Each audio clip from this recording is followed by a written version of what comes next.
The soldiers who saved the Roman Empire were not Roman soldiers. They were hired. A private cavalry, sworn to one man, not to the state that paid for none of it. Most people who know one thing about the general who commanded them know the wrong thing, that Justinian had him blinded, that he ended his life begging in the street with a bowl, a broken old soldier holding out a cup for coins from people he once conquered a continent for.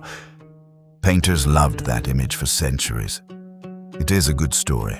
It is not a true one. He died in his own bed. The real ending is stranger than the fake one, and it takes the whole record. The ditches, the small ships, the crown he refused. To see why. This is that record. Spring, 530. Belisarius is about 25 years old, sharing command with a more senior officer named Hermogenes, and he has just been given his first real test against Persia, a young man's first command, against an empire that had been fighting Rome for generations before he was born. He has roughly 25,000 men. The Persian force in front of him is reported at 40,000, a number ancient writers loved and modern historians doubt.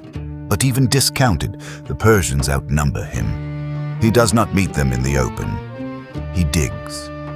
A system of ditches in front of the city of Dara, breaking the ground into lanes no cavalry charge can cross at speed, and he places his own horsemen where the ditches force the enemy to come to him in pieces. The Persians attack in waves. Each wave breaks against a line that never has to move, and it holds because his own riders are not doing one job. A single horseman meets the first charge with arrows at range, then closes with the sword the moment the gap shuts, without waiting for a second unit to relieve him. One rider, two weapons, no pause between them. By the end of the day, roughly 8,000 Persian dead are on that ground, and a Roman army has beaten a Persian army in the field for the first time in a generation. Belisarius did not win Dara with more men. He won it by choosing the ground before anyone else understood what the ground was for. A year later, he loses. It is Easter Sunday, 531. His army is fasting, weak with hunger by military standards, and Belisarius knows it. He wants to shadow the Persian raiders, wear them down, and avoid a set battle his own hungry men are in no shape to fight. His officers do not agree. They accuse him to his face of holding back out of fear, of hiding behind hungry soldiers as an excuse. The pressure builds until it is no longer a suggestion. It is close to mutiny, an army telling its own general it will not be led by him if he will not lead it to a fight. He gives in. The Roman cavalry breaks first and streams off the field. What is left of the infantry gets pinned against the Euphrates with nowhere to go, and forms a wall of shields anchored on the riverbank, archers loosing from behind it, holding through the afternoon and into the dark. Procopius says Belisarius himself got down off his horse and held that line with them until nightfall, then slipped the survivors across the river under cover of darkness. A different chronicler, Malalas, says Belisarius had already crossed the river himself hours earlier. Two contemporaries, two different Belisariuses in the same battle. Pick which one you believe. Callinicum is a defeat. Not a rout, but a defeat, and a costly one. The Persians are the ones who leave the field, but only after Roman loss is heavy enough that Belisarius is recalled to Constantinople to answer for it. The lesson underneath the loss is not that he was beaten by a better general. He was overruled by his own men on a day he had already judged correctly and paid with his reputation for their judgment instead of his own. Remember that. It will matter again at the other end of his career. In reverse, a general trusted with an empire's whole army, overruled by nobody at all. That horseman at Dara, shooting and then closing without waiting for anyone else, was not imperial army. Almost none of the men doing the hardest work in any of this were. The core of Belisarius's force, the troops he trusted with the hardest work in every campaign that follows, were not soldiers of the state at all. They were his bucellarii. A private retinue recruited and armed with his own money, bound to him personally by oath, not to Constantinople. Procopius, who served as Belisarius' own secretary and watched these men fight up close, calls them doriphoroi, spear-bearers, and hypaspistai, shield-bearers. More than 1,000 of them rode with him into Africa. Roughly 1,100 were on the field at Ad Decimum, the battle that decided who would hold Carthage. Most of them were not even Roman citizens. Huns, Goths, men from beyond the frontier the empire usually fought instead of hired, recruited for skill on a horse, not for where they were born, and bound to Belisarius by a personal oath the state itself had no part in. The empire's own soldiers swore to Rome. These men swore to a man. The man telling us all of this is Procopius, on Belisarius' own payroll, watching his own employer's household guard. The same writer later put down a second secret account of these same years. Bitter, unpublished in his lifetime, far less kind to almost everyone in it, Belisarius included. 2 records from one pen. This film trusts the public one for the campaigns, because it is the one written close to the events by a man who was there, and it says so plainly wherever the two disagree. Look at what one of them actually wore. A corselet across the chest, greaves running up to the knee, a bow and a quiver of arrows slung on one hip, a sword on the other, so the same rider could open an engagement with arrows at a distance and finish it at arm's length without changing horses or waiting for infantry support. Some carried a small shield with no handle, worn to guard the face and throat, and a spear besides, armed for every range at once. This was not a garrison. This was an instrument built to move fast, hit first, and hold nothing back for a second wave, because for most of Belisarius' career, there was no second wave. There was this force, or there was nothing. None of it worked without the horse under him. Nothing tall or slow, a compact, hard-muscled regional breed, built for endurance over a full day's fighting rather than size, held by nothing more than a shaped saddle and the rider's own grip. There were no stirrups yet. That technology was still a generation away, arriving from the steppe after most of this story is already over. Every turn, every stop, every shot loosed at a gallop was balance alone. 533. Belisarius sails for North Africa to take back a province the empire lost to the Vandals almost a century earlier.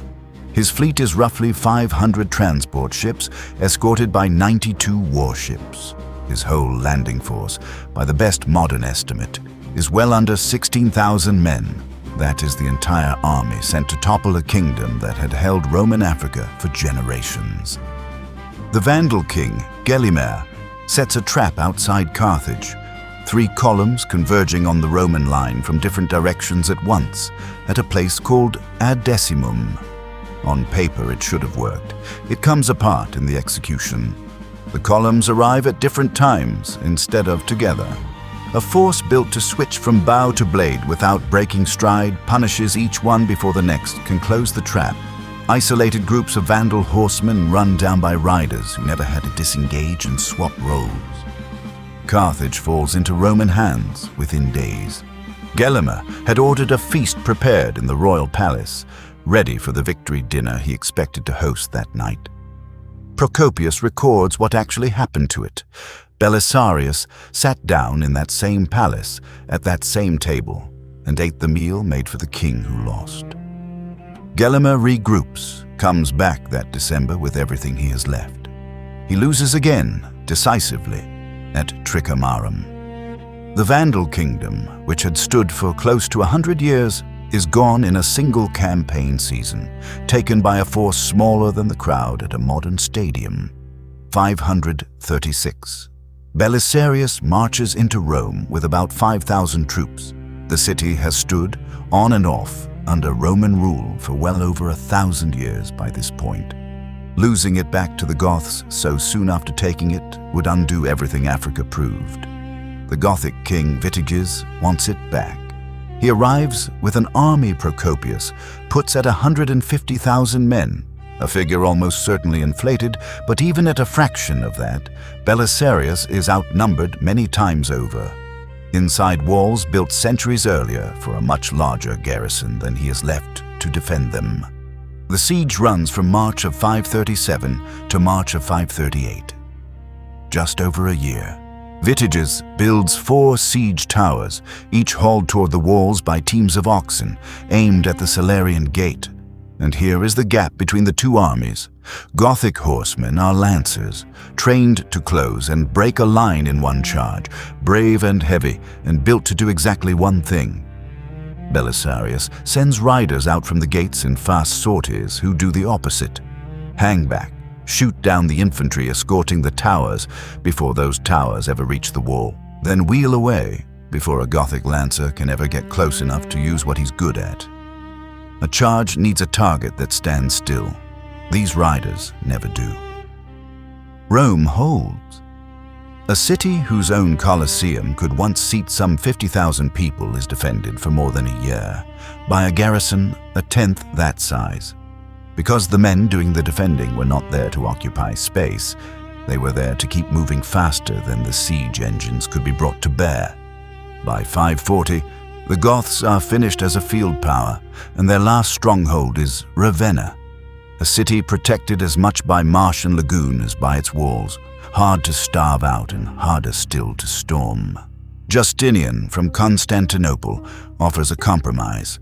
Split Italy down the Po River, Empire in the south, Goths in the north. It would end the war immediately, on paper a reasonable trade after years of fighting. Belisarius refuses to sign it, against the advice of his own officers, who want the war over and think the deal is a fair one. He calls it a betrayal of everything the campaign has already won, and holds the line alone against every man under his own command. The Goths inside Ravenna make him an offer of their own. Not surrender, a crown. They ask Belisarius to become Emperor of the West. He says yes. He says yes to get the gates open. In May of 540, he marches his army into Ravenna and proclaims the city not for himself, but for Justinian. Word of the offer reaches Constantinople before he does. Justinian does not hear a story about his general's loyalty. He hears that the Goths thought Belisarius worth crowning. There is no triumph waiting for him when he comes home, only suspicion arriving ahead of him. He is sent back to Italy in 544 with a fraction of the men and money he had the first time. The empire's attention and its funding have already moved to the Persian front. He cannot undo what the Goths retake in his absence, and in 549 he is recalled. In 562, an old man now, he is accused of conspiring against the emperor's life. The evidence is thin. Most historians think the charge was false. He is stripped of his honors, his retinue taken from him, and placed under guard in his own house. Within about a year, he is publicly restored. He dies in March of 565, in his own bed, a few months before Justinian himself. No blinding, no bowl in the street. That version was invented 600 years later by a monk with a grudge against different rulers entirely, and it stuck because it was a better story than the true one. The true one is this: an empire that could not save itself was saved by men it never fully trusted, led by a man it never fully forgave for winning.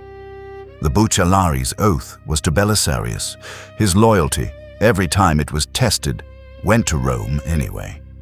Rome kept the land. It never quite paid the debt.